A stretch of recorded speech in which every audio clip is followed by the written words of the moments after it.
අයුබෝවන් ඔයාලා හැමෝම සතුටින් ඉන්නවා ඇති කියලා මම හිතනවා.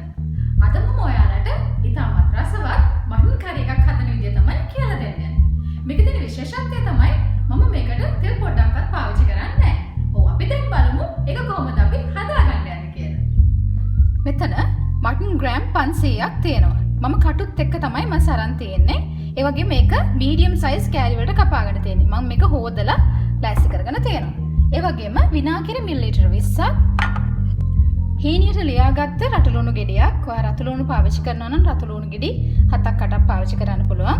ලියාගත් මිරිස් සුදුලූණු මම බික් 4ක් 5ක් පාවිච්චි කරනවා. මම මේකේ සුදුලූණු පොතු අයින් කරලා නැහැ. මොකද පොත්තේ තමයි හොඳ සුවඳත් ඒ වගේම ගුණයක් තියෙන්නේ. ඒ වගේම ඔයාගේ මහපට ඇඟිල්ලේ සයිස් එකට ඉඟුරු කෑල්ලක් අරගෙන ඒකත් මේ විදිහට තලාගෙන පාවිච්චි කරන්න. මෙතන මිරිස් කුඩු මේස හැඳි දෙකක්, කළු කුඩු මේස හැඳි එකමාරක්, 3-5 තේ හැඳි දෙකක්, කහ තේ හැඳි එකමාරක්, අබ කුඩු තේ හැඳි එකක්, ගම්මිරිස් කුඩු තේ හැඳි එකක්, ඒ වගේම එනසාල් කරාඹු නැටි එනසාල් 2-3ක් කරාඹු නැටි දෙකක් මම මෙතන පොඩියට තලාගෙන තියෙනවා. ඒ වගේම කුරුදු පොතු කෑල්ලක් තියෙනවා. ඒ වගේම මෙතන බේ ලීව්ස් මම පාවිච්චි කරනවා. ඔයගලන්ට පුළුවන් මේකට කරපිංච රම්ප පාවිච්චි කරන්න.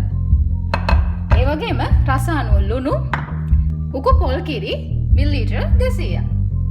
ඒ වගේම පුංචි දෙහි කෑල්ල. දැන් මාස් එකට මම තියෙන මිරිස් කුරු ටික දාගන්නවා. ඒ වගේම ගම්මිරිස් කුරු ටිකයි, අබ කුඩු,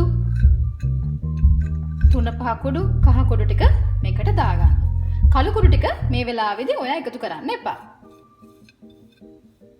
මේ ටික හොඳට දාලා මේක මස් එකට හොඳට කලවම් කරන්න. දැන් මේක මේ විදිහට හොඳට අනාගත්තට පස්සේ ලුණු තේ හැඳි එකක් මේකට දාලා හොඳට කලවම් කරගන්න.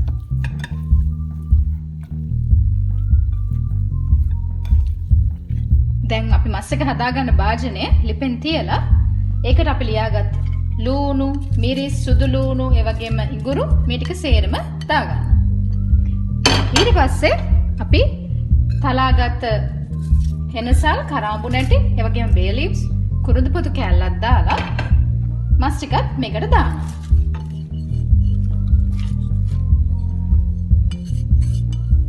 දැන් අපි විනාගිරි ටික මේකට හොඳට දාලා මේ විදිහට හොඳට කලවම් කරගන්න.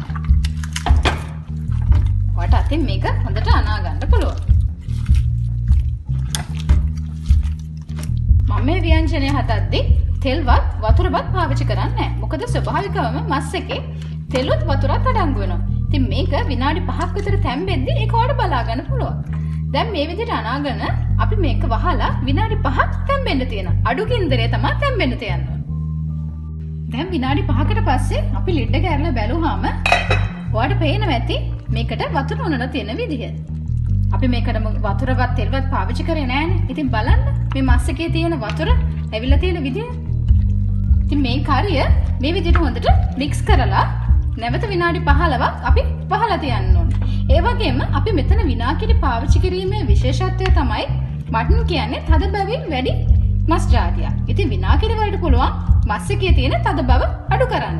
ඔව් දැන් විනාඩි 15කට පස්සේ හරිම සුවඳයි. මේ වෙලාවේදී අපි මේකට පොල් කිරි ටික එකතු කරගන්න.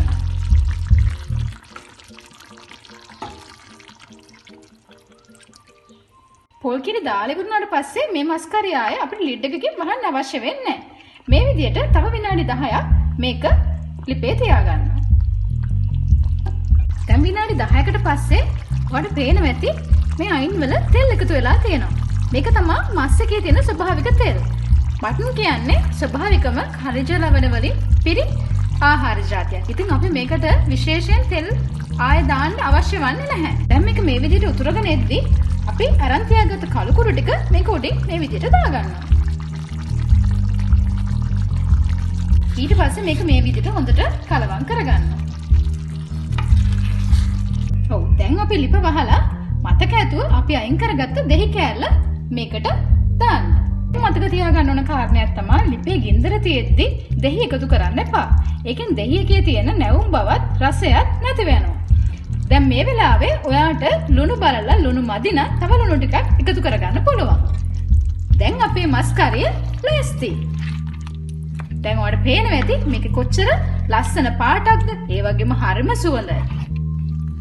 මේ තමයි මං හදපු මටන් කරිය. ඉතින් අපි මේක තව චුට්ටක් ලස්සන කරන්න ලුණු කොළ ටිකක් චූටියට කපාගෙන මම මේක උඩින් දාගන්නවා. ඉතින් බලන්න හරිම ලේසියෙන් ඔයාලට ගෙදරදී මේ වගේ රසවත් මටන් කරියක් හදාගන්න පුළුවන්.